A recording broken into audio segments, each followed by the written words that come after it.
Down to business.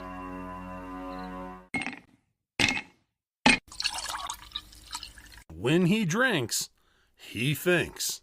That's the nectar of the gods, baby. Hello, everyone, and welcome to the #1 liquid-fueled, liquid-lubricated show on the interwebs. This is the Whiskey Musings Broadcast.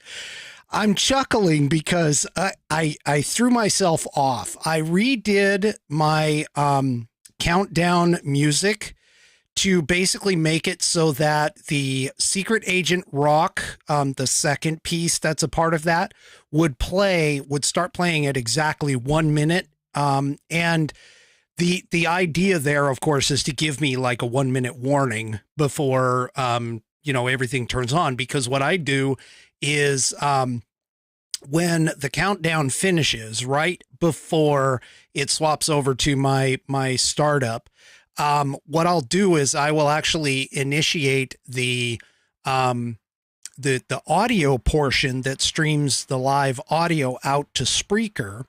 I'll turn that on so that they don't have to listen to the 5-minute countdown like those on the video do.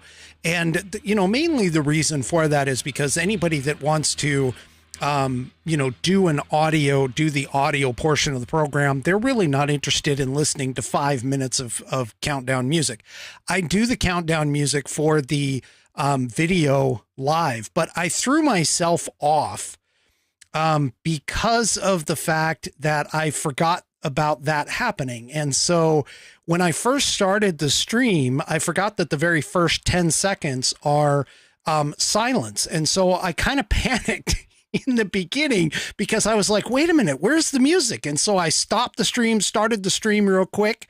And of course, right about that same time frame, the music kicked off and I was like, oh, okay, well, there's the music. Good. I resolved it. And then 10 seconds later, I realized what had happened. And I went, you dummy, you forgot that you added 10 seconds ahead of time so that the music wouldn't, get cut off in the beginning and also to line up that 1 minute mark.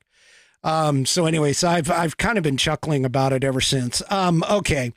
That actually puts me in a pretty good mood in comparison to what I have been earlier. For any of you that's been part of the Mark K show, I kind of mentioned I was a little salty. So, maybe that'll prevent me from getting too salty on this episode in this broadcast.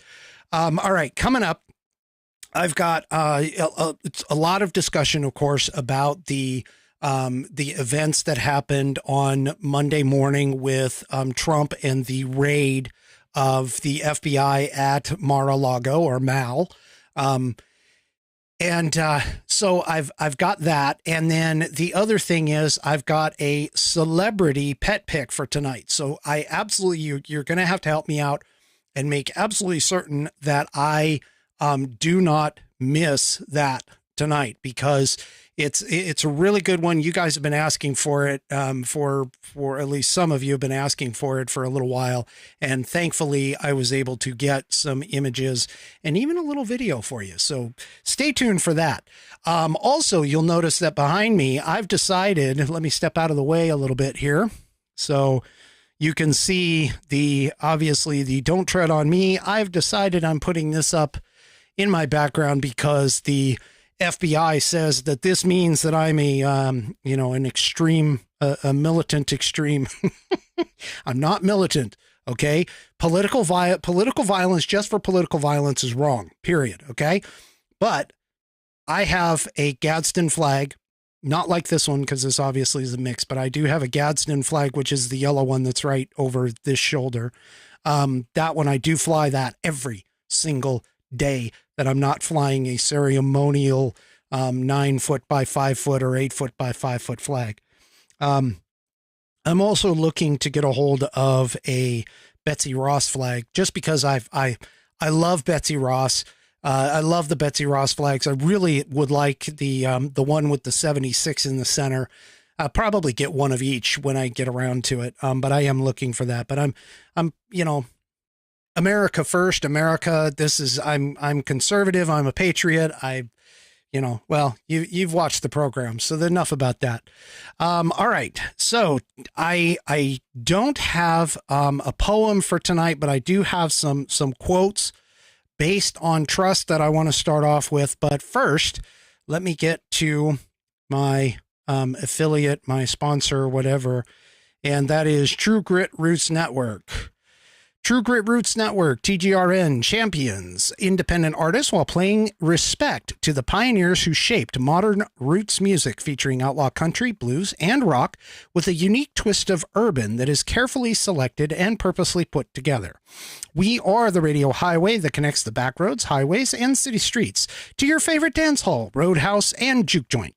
TGRN provides exclusive, original programming and interviews that are produced and hosted by our own team of DJs, hosts, and personalities. Find us on the web at tgrn.net to download our app in the App Store and from Google Play. Alternatively, you can find us in the Live 365 catalog of internet digital radio stations and through the Live 365 app as well. You can also play our station on your Amazon Alexa by saying, "Play True Grit Roots Network from Live 365. Be sure to use the word "from" in the command. Play True Grit Roots Network from Live 365. Breaking boundaries for authentic roots radio, True Grit Roots Network, tgrn.net, Austin, Texas. And for those of you that don't know, I am part owner in TGRN, True Grit Roots Network. My partner, Jonathan Oogie Richards, and we do have another partner. There's three of us involved in this, but Oogie just got back onto the mic. He cracked open the mic on Tuesday with our Blue Plate special that we play every day from noon to 1 in Central Time. So that would be, 10 to 11 Pacific and 1 to 2 Eastern. And anyway, so they, he just cracked the mic. He's a great blues artist. He has his show Mighty Mouth Blues. He also has Oogie's Porch to Pew on Sunday mornings, and just a great music aficionado when it comes to the blues. And this is actually, TGRN is actually his idea, and I just help with the technical side of things. I've helped to create his vision, let's say, for it. We're in our soft launch right now, so do me a favor, go and check it out and see what you think. There's music. It's music from, like I said, the different genres, and it's a great station. There's something for everybody realistically. And even if you get impatient with some of the urban that's thrown on, just wait a couple songs and it'll go away.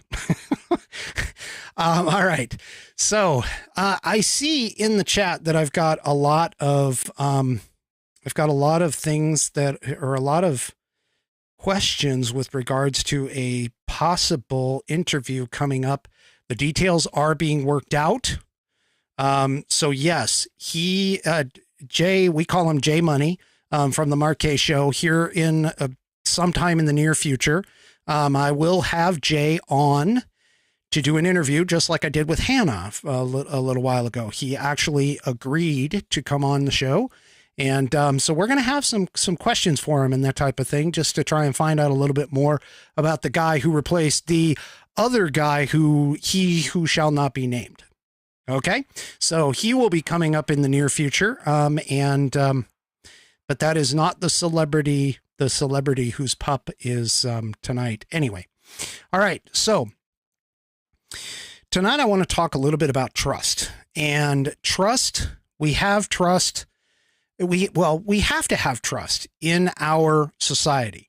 We have to have trust in our institutions. That is what our civilization is truly built upon, is trust. We have these oaths of office for our political people, for our military people, for our police officers, people who have been placed in a position of authority. We do that with the idea that we are going to trust them to not only follow through with their oath, but also we entrust them with a very large responsibility. And when any of that stuff is broken down, then we have some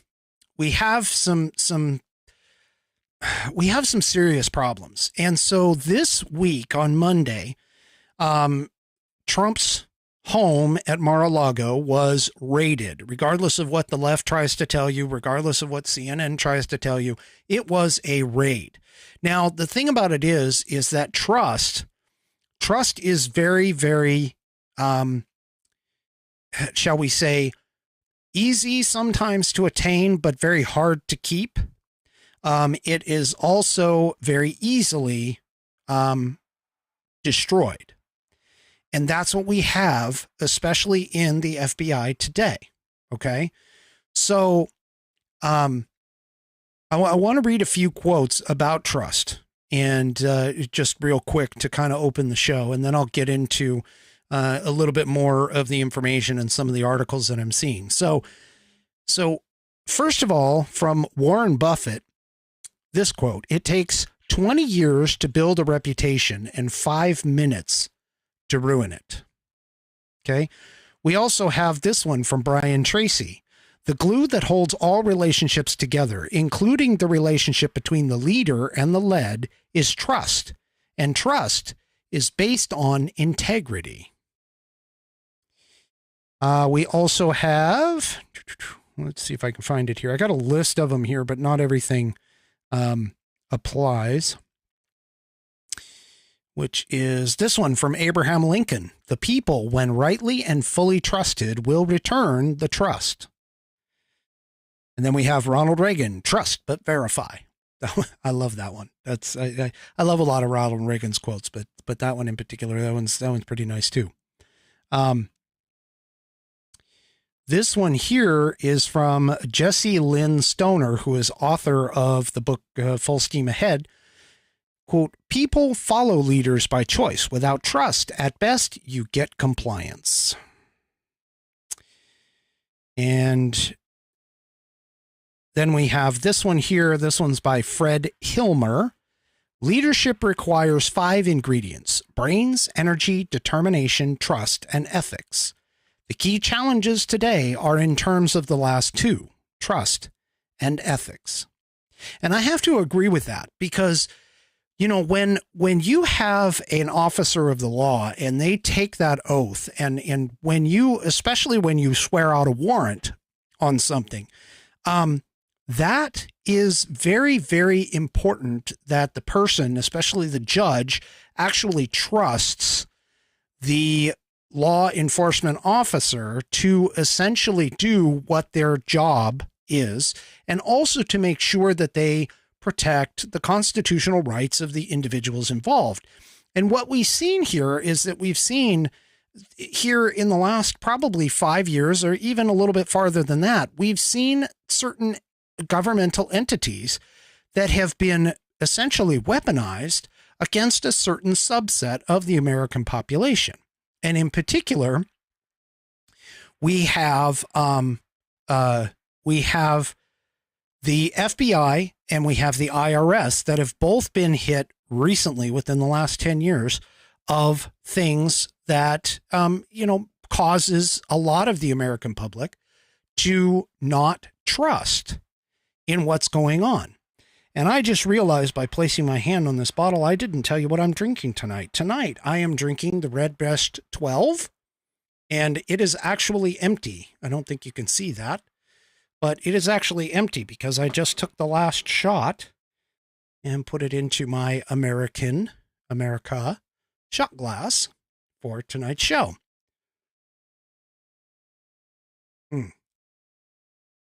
Good stuff. I'm going to have to get another bottle of that. Anyway, so when I was looking around, I actually caught this article in the Daily Wire. And let me go ahead and bring that up here. And they basically found a survey that had been done, or a poll, and apparently nearly 8 in 10 Americans believe the U.S. has a 2-tiered justice system. And this is according to a survey. That survey was done by the Trafalgar Group.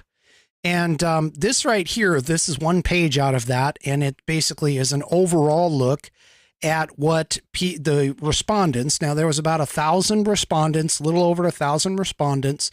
They have roughly a 3% margin of error, and let's see. Casey says whiskey drank the whole bottle before hitting the play button. Am I slurring my words? If I'm slurring my words, I promise you I did hit the whole bottle, but I don't think I'm slurring my words. All right. Anyway, okay, so the state of the justice system, to get back on track here, 79%, almost 80% of the people who responded believe that there is one set of laws for politicians and Washington, D.C. insiders and one set of laws for everyday Americans. And, you know, to be completely honest with you, you've got a set of people here who are getting away with a lot of things. And if we just compare things, for an example, to the whole Trump raid, which is unprecedented, by the way, it has never happened before. I mean, even when, Bill and Hillary Clinton took off with $28,000 worth of furniture and other household items from the White House at the end of Bill's tenure, they didn't send the FBI to go get it back.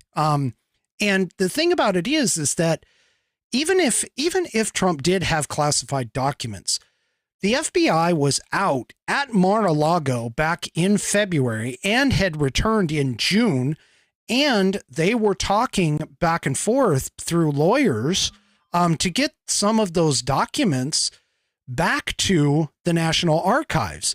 And so there's absolutely no reason for this raid. It really isn't. There is no reason for this raid. And the thing about it is that, yes, we do. It does appear like we have a two-tier justice system because we have so much. Very funny, April. Just going to toss this up here. Drunk history with whiskey. That's funny. Okay, back on track. So even if we didn't have a two-tier justice system, it actually does appear to be that way because it also appears, even more so than just the Washington elites, it also appears that if you're a Democrat in any way, shape, or form, okay, that being a Democrat automatically gives you a free pass on a lot of things. For an example, like all of the Antifa people who went and did in 2020, the summer of 2020, all of the riots and the mayhem and everything else that happened there, hardly anybody got arrested or taken down and have been prosecuted for their crimes. Yet we have several people from January 6th who've been charged with nothing more than trespassing who barely, apparently haven't even had their trial dates set yet. So when you're talking about the optics on this particular case, it's very disconcerting to even realize that, yes, it seems to be a subclass of people. And there's multiple categories within that class, but there seems to be a subclass of people that all skate in and during times where they get, they get arrested or do something that they're not supposed to do. Okay. So in terms of the whole idea of whether or not we have a two-tier justice system, I think it's pretty clear. Actions speak louder than words. When I was growing up, that was something that my stepfather ingrained in me. And so no matter how often these people say, oh no, there is no tiered justice system, it's all the same. No, I'm sorry. We don't have it anymore. And this is one of the things that we as the American people don't trust that we have this anymore. Okay. We don't trust it. And we have a perfectly explainable right as to why we don't trust it. Now, the one big thing that came out of this is what is it that the FBI was actually looking for? Okay. Now this came out just maybe a couple hours before I came on the program or before I came live. And so let me go ahead and pop this up. There's another article that actually does the same thing. But apparently the FBI agents were looking for classified records, and they took boxes of documents from the Trump resort. Now, the thing about it is that they were looking for classified records, and there is some question as to whether or not this stuff is actually classified or not. But the one thing that was interesting about how they did this is, first of all, they grabbed boxes that they weren't even really bothering to, let's say, look through. They actually went through and took these boxes and did not supply the lawyers that were there for Trump any kind of a list of what they took, because it apparently hadn't been cataloged yet. And that's not typical behavior. Most of the time when you're served a warrant, the warrant is typically fairly specific, meaning that they would have to have probable cause under the, I believe it's the Fourth Amendment. So under that amendment, they have to have probable cause. They have to have that warrant sworn out by a judge, which it did. And I've got more information on him in just a minute. But they left things a little vague and inside the warrant. Now, usually that's not the case. Typically there's something specific. There's some, specific issues or specific items that they are looking for, meaning that if they go in, this is a great analogy by somebody. I saw a video of a former FBI agent who basically said this. Typically, if you are looking for, let's say, an AK-47 as an example, and you're going in to find this AK-47, you probably are not going to look into a desk drawer or a drawer that is part of a nightstand, because of the fact that that the AK-47 is a lot bigger than that. So you're going to be looking, in underbeds, things like that. So that being said, typically these warrants are very specific. They have to outline specifically what they're looking for, and it can't just be a fishing expedition in most cases. Now, some of the things that they may have been looking for is they may have been looking for classified documents, things like Obama letters and stuff like that. Because if anybody recalls, Kash Patel actually was on an interview earlier today on Fox, or maybe it was last night, where he basically said that Trump wanted to declassify a whole bunch of documents that dealt with Russiagate, that dealt with several other key things that had happened during his presidency. I almost said pregnancy, but presidency. And, it's because of that some people think that they may have been trying to get some of those back. Now, the thing about it is that a lot of people don't understand is that when you're president, you have carte blanche. You are the final authority, the top authority to declassify everything. The president is the only one that has the authority to declassify documents. There's no other process. There's nothing else in terms of like having Congress declassify. No, the president is the de facto last guy in the chain. He's the boss. There is nobody else.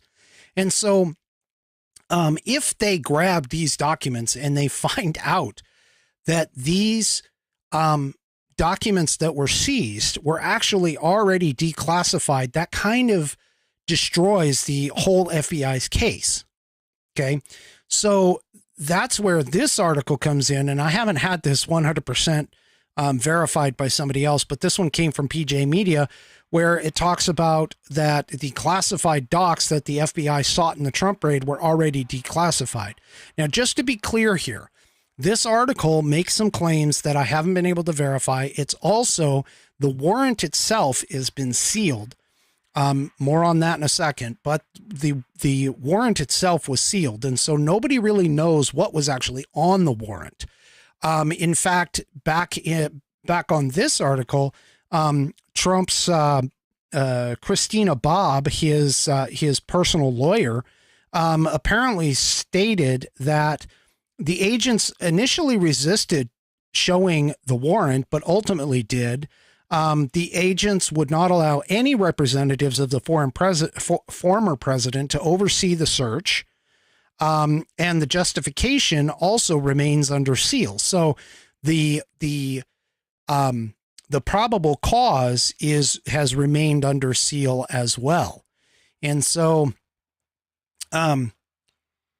anyway, the point being is that there's a lot of things here that are a little suspect in terms of how they're hanging on to, they're playing their cards very, very close to the vest on this. And so some of this makes it a little odd. Now, considering the fact that you have, let's say the whole Russiagate conspiracy, just off the top of my head, you have where falsified documents were given to a FISA court to get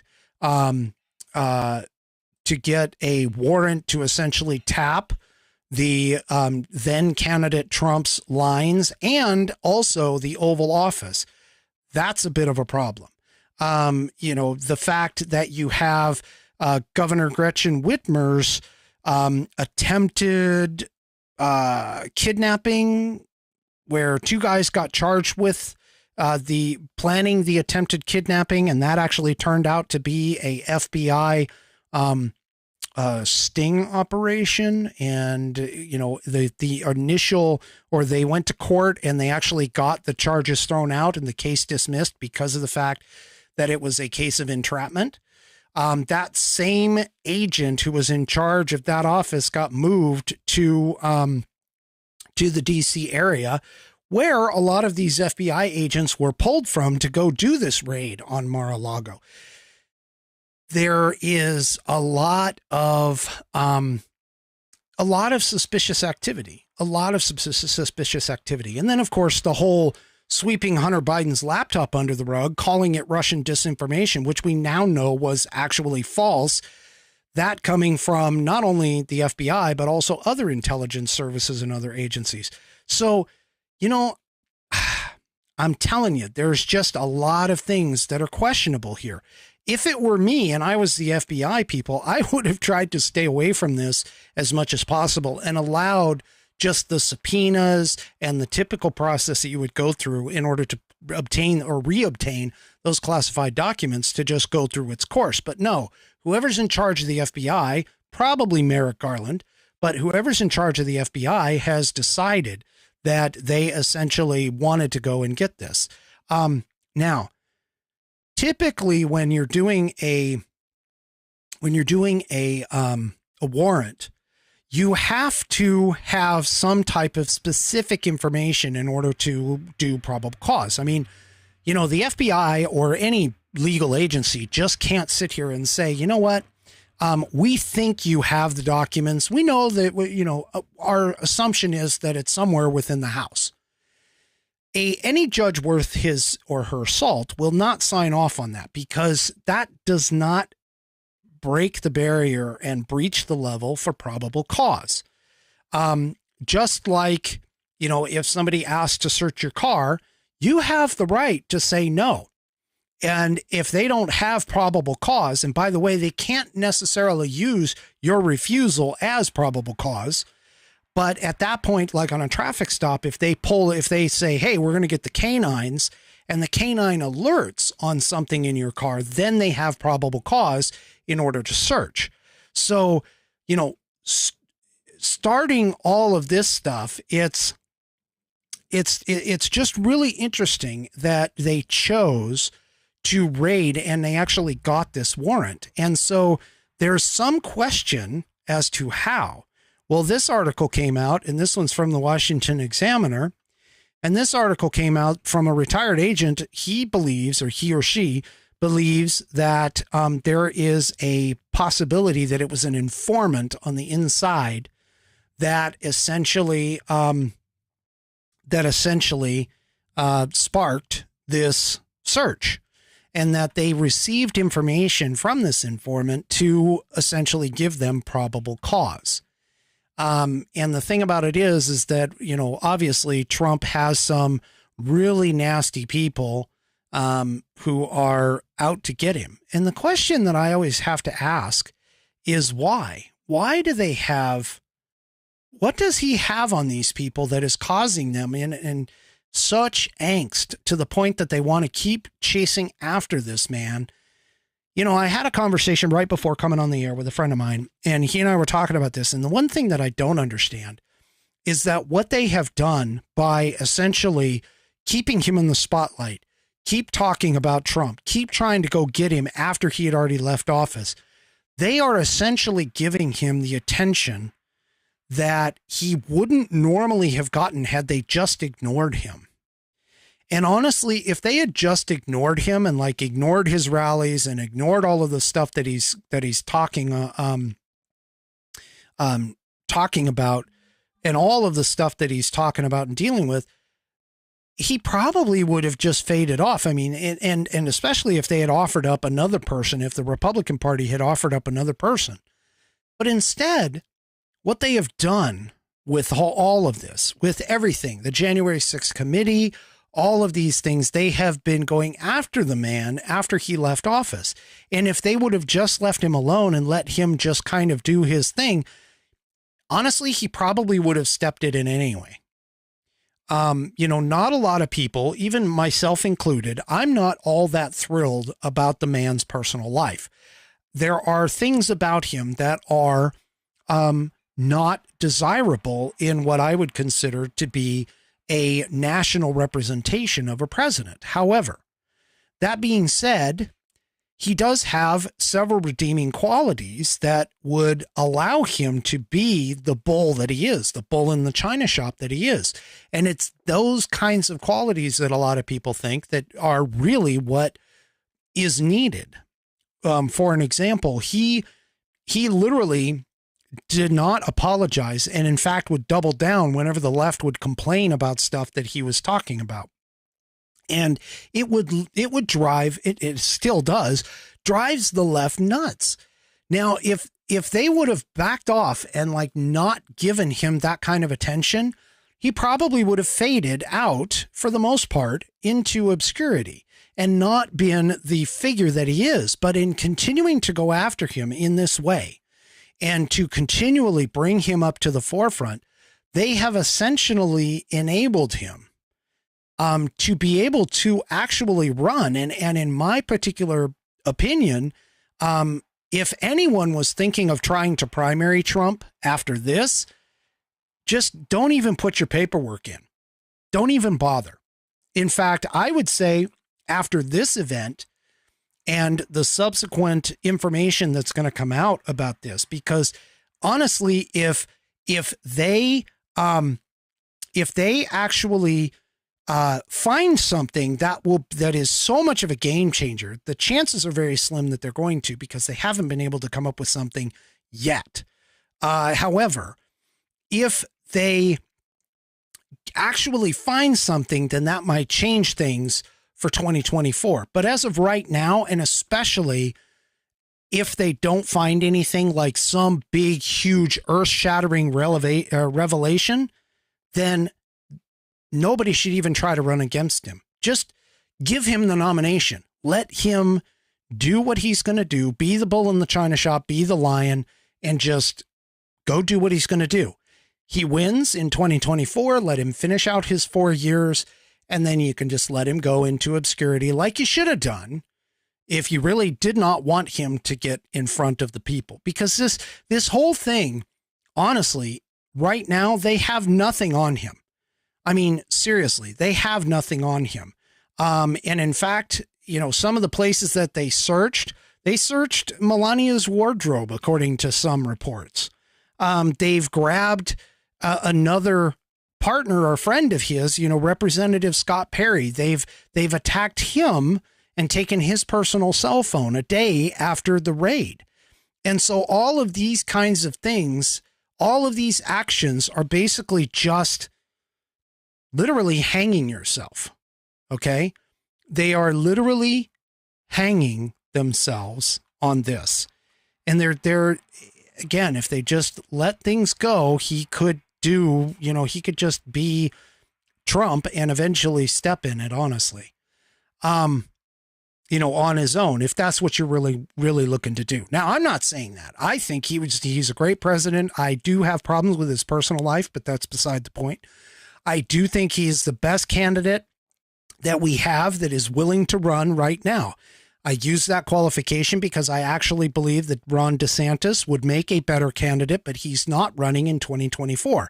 I will be more than willing to vote for him in 2028 when he finally decides to step into the ring, and of course stay out of the way of Trump. But the thing about it is that all they've been doing with all of this stuff is they've just been giving him attention that under normal circumstances probably would not have been anything realistically would have been anything if they'd have just left him alone. Now, we have a bit of a problem when it comes to the judge, and this further adds to the supposition that this is a political attack. And let me go ahead and pull this up. This was broke by the New York Post. The judge apparently who okayed the raid. So this is a Florida, magistrate, something like that. Anyway, this guy who okayed the Mar-a-Lago raid apparently was an Obama donor, has actually been a Jeb Bush donor. And he was once linked to Jeffrey Epstein by defending some of the defendants who got immunity agreements out of that whole mess. And so this guy, believe me, this judge never should have signed the warrant, should have actually abstained if he had any character whatsoever, because he has some obvious biases when it comes to Donald Trump, and should have seriously just said, look, recused himself from this and said, look, go find another judge to sign off on this. Okay. He's very, very partisan. There's some of his social media posts and everything else that have come out have been, linked to things that a normal judge who would be impartial would not be saying. And so this honestly is a bit concerning in and of itself. So I'm not even sure if the warrant may have had there is suspicion with all of this that the warrant may not have even had the proper probable cause. Okay. So again, there's more questions, more suspicions, more questionable things than, that are happening with this whole situation. And the key pieces are going to be, developing, believe me, in the next several weeks. Okay.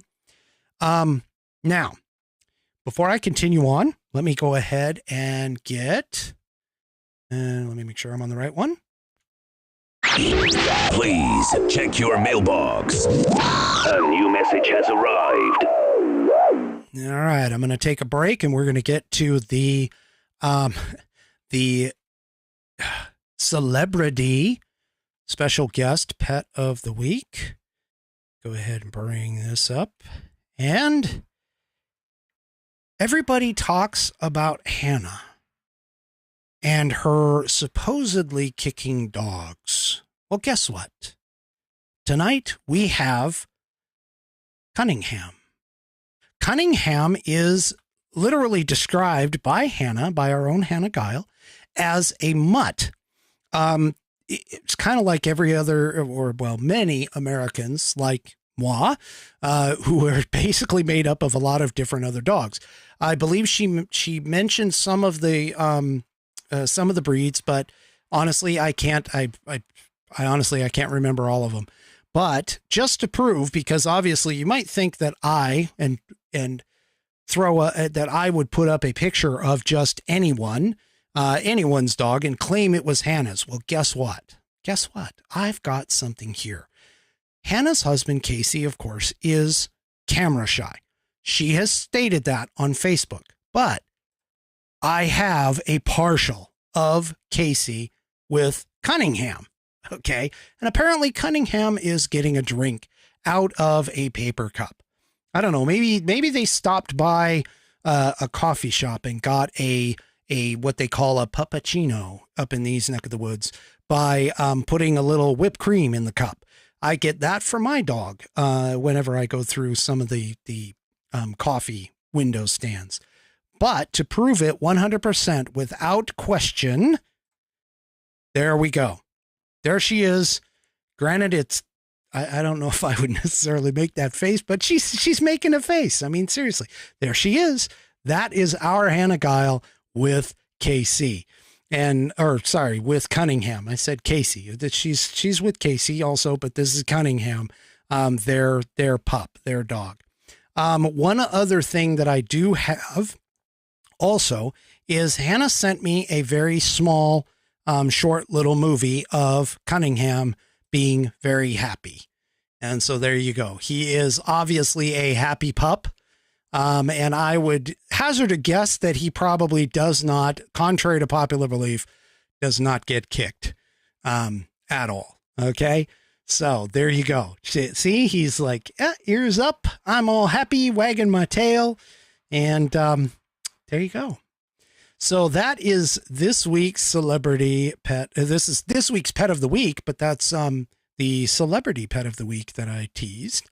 So Hannah, yes, Hannah does have a dog. And if you want to submit your pet photos for pet of the week, you can do that at fans. That's Foxtrot Alpha November Sierra at whiskeymusings.online. And as anyone who is watching Marquet's show today, .online can put me in your spam folder if I respond. But go to fans, F-A-N-S, at whiskeymusings.online, and you can submit your pet pictures for pet of the week. I like having dressed up animals if you can get them hold still long enough, and especially if they have patriotic gear, that is also a plus to do if you possibly can. And the other thing too is that what you can also use that same email address to submit questions for whiskey, which, by the way, I am completely dry. So if you have a question for whiskey, the queue is empty. It is all yours for Saturday if you decide to go ahead and send me a question for whiskey.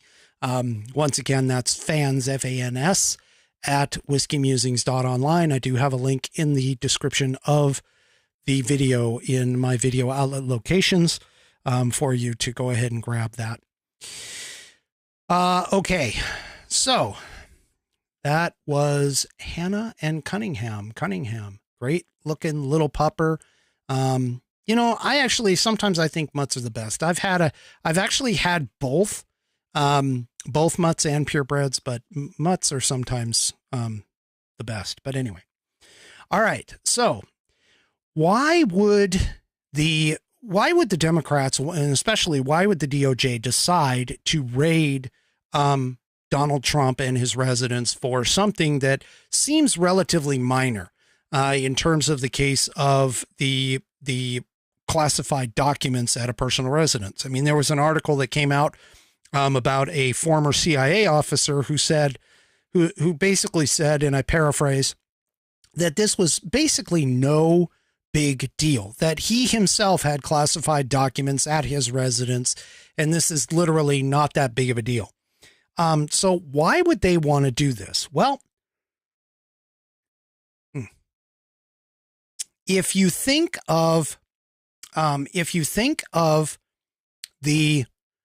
of the things that they have tried, the Mueller report, the PP tape, the Russiagate hoax, the 2 impeachments, and then, of course, you know, January 6th as the big one here recently, all of these things that they've been trying to do against this guy have fallen flat, honestly. And the thing about it is, if you recall, when January 6th came out, January 6th was going to be the big thing. It was going to be the final thing to put the nail in the coffin of Donald Trump. And what I honestly think it's done is it's actually put the nail in the coffin of Janie. I can't think of her first name right now, but her political career, I'm pretty sure, is washed up. We'll find out here in the next couple of weeks. whether or not she will actually continue on in any way, shape, or form. In fact, I saw an article where the Democrats were suggesting to other Democrats in Wyoming to switch parties so they could actually vote for her to hopefully overcome the essential disappointment of most of the Wyoming Republican voters. But the thing about it is that January 6th has not really had the same impact that I think the Democrats and especially the committee and Nancy Pelosi and some of the others have thought that it was going to. So check out this. This is from Monmouth University, and this is a recent poll with regards to the January 6th committee impact on public opinion.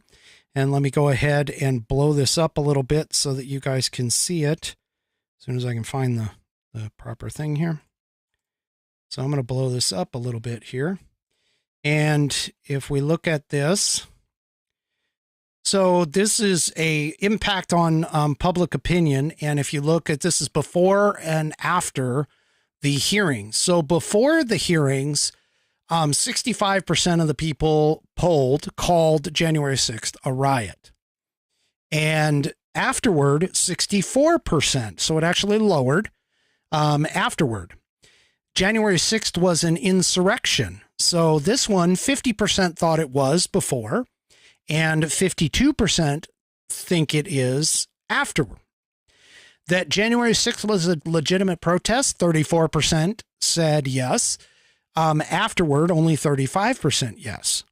Trump being directly responsible, and this is key to this, is that Trump being directly responsible, 42% said that yes, he was prior to the January 6th committee hearings, but 38% show after. Biden won due to voter fraud. That hasn't changed. It's 29% across the board. And paying a lot of attention to the hearings. Again, you're only looking at 23% across the board. And whether or not the hearings actually changed their mind. Now, notice it doesn't say change their mind for the positive or the negative, just the fact that it was going to change your mind. Only 8% after the hearings said that it actually changed their mind. So the impact of January 6th, and especially the committee hearings, has not been as big of an impact as what the Dems and certain Republicans, never Trumpers, thought it was going to be. And so this is very telling in terms of the poll. So obviously, you know, you're looking at it, and the joke is that you call him Teflon Don because nothing, you throw anything at him and nothing seems to stick. And once again, the whole big revelation of January 6th was going to stick to him. It isn't doing what it was originally intended to do, which was to make the American public actually believe that Donald Trump organized and has been trying to usurp the American government over and over and over again. It's just not working. It's not there. And so what they've done by doing this now, and the raid at Mar-a-Lago, while a lot of people are looking at it and going, yes, Trump's finally going to get his, I don't think so. And the reason for that is because there is a belief out there that if they can just find something to hang on Trump, that they can prevent him from actually running in 2024. Well, in this particular case, with the raid on Mar-a-Lago and the whole thing with regards to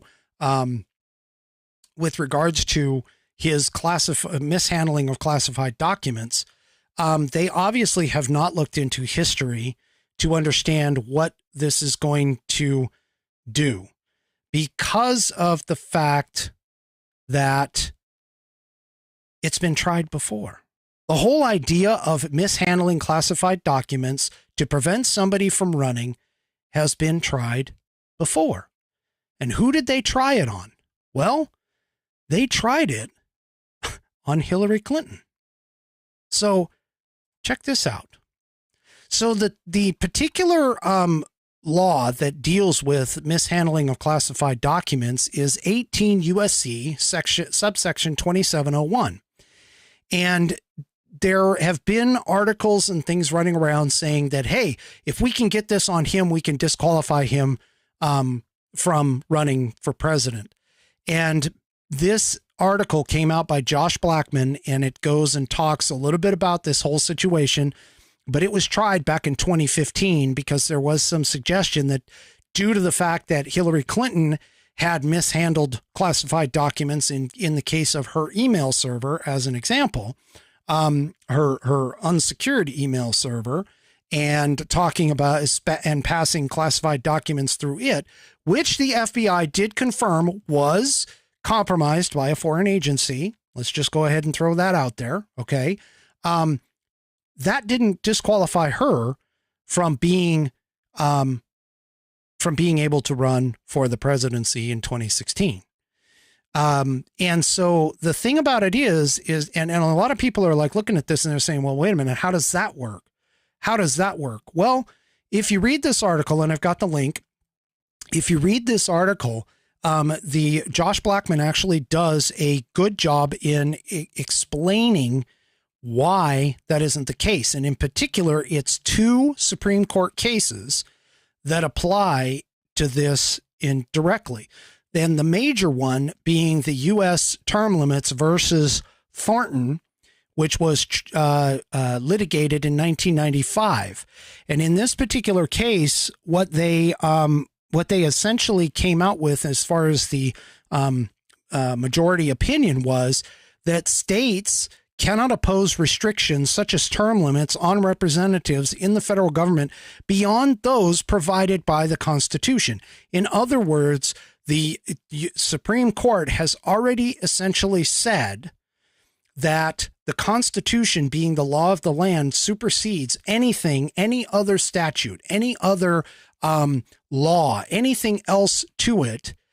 It supersedes all of that. You cannot add to those requirements that have been put out in the Constitution by statute.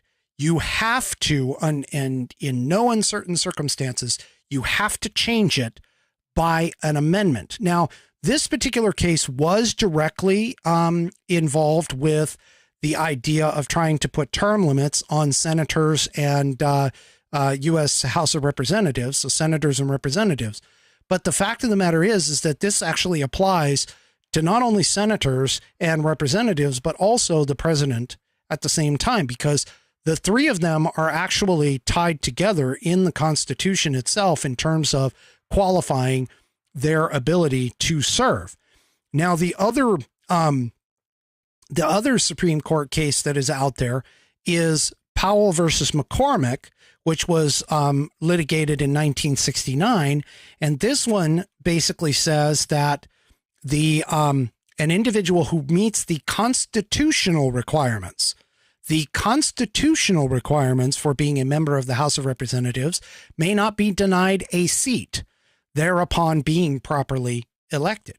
So the Supreme Court, both in 1969 and in 1990s, and I would hazard a guess the Supreme Court today, would also agree that there is no way outside of things like sedition and insurrection and some of these other words that are being tossed around in the case of January 6th, as an example, they have to actually prove those particular items. They have to actually prove that Donald Trump not only colluded with the people who were in the riot, but instigated it in order to try and prove sedition or insurrection. And that's part of the reason why the Dems have been throwing those terms around, is because of the fact they have to prove beyond a shadow of a doubt that Donald Trump is guilty of those charges in order to be able to stop him from running. The other thing that I think that is going on here in particular, and this is a theory of mine, this is just a theory of mine, but they are also attempting to crucify him in the court of public opinion. And as I've just shown you, the court of public opinion, especially in dealing with January 6th, is questionable as to whether or not people are actually believing in the narrative that's being tossed about by the Democrats and his political opponents. Now, all this is doing, again, you've got to understand, you started off with the PP hoax. You got to Russiagate, which has been proven to be falsely set up in the FISA court. That they did it off of falsified information. You have the impeachments, which, yes, he was impeached technically, but he was not removed from office. And realistically, they didn't. I mean, that was partisanship, and people are starting to see that. You now have this whole thing that they're going after him now for something that is relatively minor in the grand scheme of things, because you have other people who have done similar or even worse items in the past and have not even been remotely treated the same way. So the whole idea here is to attempt to try and literally smear this man. So again, if nothing comes out from this raid, if nothing extremely damning that can overcome any of that for anyone who has a half a brain cell to be able to rub together and at least see that this is a partisan attack on a political opponent, you're not going to get anywhere with the public. And you essentially have done nothing but made the man stronger. Now, two other things popped just before I came on the air. And one of those happens to be this. So the funny thing about this is that, you remember how I said that the search warrant had certain things like the probable cause was set up in such a way that it was still sealed, that they didn't know the reasoning behind the warrant? Well, that same judge, believe it or not, has actually done something right in this whole thing. And that same judge, let's see, what's his name here? I got to find, what's his name? Hang on.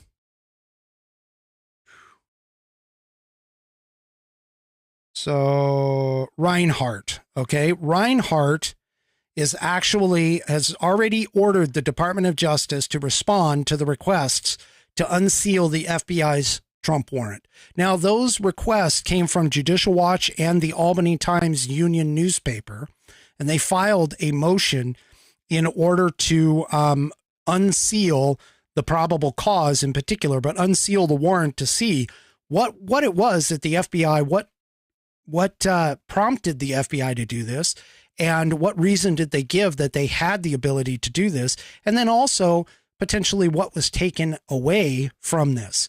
So if this turns out, and by the way, they have until August 15th, I believe. Yes, it says on or before 5 p.m. Eastern time on August 15th, the government shall file a response to the motion to unseal. So he's basically telling the Department of Justice, look, you need to take care of this. And again, as I said, in the court of public opinion right now, the FBI, if for the most part, is taking hits, even from normal Democrat pundits. They are actually, like Andrew Cuomo came out and said, look, this is unprecedented. Why are we even doing this? What's the purpose behind it? When you have people like on CNN who are talking about this straight out of the gate, then you realize you have a problem. So if the Department of Justice and the FBI in particular cannot show without a shadow of a doubt that they have some just politically kryptonite evidence against Trump, all this has done is steel him to not only steal his resolve to run in 2024, but has also probably sealed the fact that he will likely get the nomination if anybody even bothers or doesn't bother to run against him in the primary. Okay. Now, one other thing that came out was, and this is Trump being Trump, first of all, but also understand that he has a valid question here, and he has a valid point. Trump is suggesting that the FBI may have planted evidence during the Mar-a-Lago raid. And the reason for this, of course, has to deal with the way that the FBI did it. If the FBI had not stepped on themselves and tried to get the cameras turned off, ordered all the Secret Service out of the space, even told the lawyers that they couldn't be present while they searched his home and everything. If they did that, if they had not done that, then you probably wouldn't be in the situation that you are right now, where you're possibly getting accused of planting evidence. And it's honestly, it's not as though evidence hasn't been planted before. We have had cases where police officers, in trying to gain an arrest, have mishandled evidence or even gone so far as to actually plant evidence. So I honestly, because of the way it occurred, I don't have a problem with him asking this question. I mean, this is, given all that the man has gone through over the course of the last 5 to 10 years, 5 to 7 years over this kind of thing, there really is no reason as to why he does not have a valid point to even ask, to even suggest, to even put this forward in terms of an option. And unless the FBI, and I'm going to be completely honest again, trust is completely broken with these people. Unless they can figure out a way to not only prove that whatever they were looking for was there, that whatever they were looking for was so damning, so horrible, that there is absolutely no way that Trump should have either A, had the information, or B, that it actually proves things like the insurrection was completely planned by Trump and his associates, then I don't see how they're going to come out of this realistically without just making Trump even stronger in the long run. So, this was, in my opinion, a completely stupid move by Christopher Wray in particular. And honestly, to be frank, there's no way that something this politically charged could not have gone all the way to the White House, that it could not have gone to the upper echelons of the Biden administration. Now, whether or not the Biden administration and Biden himself actually knew is questionable. Honestly, I mean, Biden, quote, knowing anything right now is questionable. The man forgets the fact that he shakes Chuck Schumer's hand, for an example, 5 seconds before, and also can't read teleprompter lines and gets all messed up there. But that being said, unless they can completely unequivocally prove without a shadow of a doubt that any evidence that they pull, anything that they have touched is not tainted in some way, they're going to have a big problem. They're going to have a huge problem when it comes to 2022. After 2022, if the Republicans, and not only Trump is not going to be the only one to gain momentum out of this. It's also going to gain momentum that has already been building for essentially taking over the House in particular. The Senate might get a bit of a bump out of this. There's some question as to whether or not the Senate can be taken in 2022 for the Republicans. But this is something that this was very, very, very, very ill advised at the least for the Democrats to go ahead and okay this, and for the Department of Justice to go and okay this. This is just, all faith in our institutions right now is suspect, because we're questioning the elections. We've seen a lot of fraud cases go through. We've seen a lot of questionable activities. There's been some unconstitutional changing of state, and by unconstitutional, I mean state constitutional changing of election laws and things like that. There's some stuff that is being brought back. There's people that are going to jail because of election fraud. So there's enough evidence that is showing that shenanigans are happening. Now, whether or not they actually were enough to change the election, that's anybody's guess. But at least right now, it's really, really tough to say that this is not politically motivated. It's really, really tough to say that he's not politically motivated. to do what they did on Monday. So we'll have to see on the 15th or before if the DOJ actually gets their act together and responds to that. And then, of course, whether or not the actual warrant gets unsealed. We'll have to see what they were looking for. We'll have to see whether or not they got it. And we'll have to see if they did get it, what did they get? And is it really that damaging to Donald Trump and the possibility of him running again in 2024? Because I can guarantee you this much, he's already made his decision. If he was even remotely on the fence before this, I can almost guarantee you he will be doing it in 2024. So you will see Trump again. It's almost, I'm going to say it's probably a 95-5 guarantee. And that is my final Whiskey Musings point. I had a couple other articles that I wanted to bring up to you, but I see that it's getting a little late. So if you like the broadcast, if you like the content that I'm providing you, if you like the analysis, the conversation, do me a favor, hit subscribe. I do transmit on both Rumble and YouTube. I would prefer it if you would go over to Rumble and sign up there and subscribe there, because that is where the party is. If not, that's okay. Go ahead and subscribe on YouTube. I do appreciate it. And we'll see you next time, which is Saturday night at 6 p.m. Pacific, 9 p.m. Eastern, right here on the Whiskey Musings broadcast. Good night, everybody.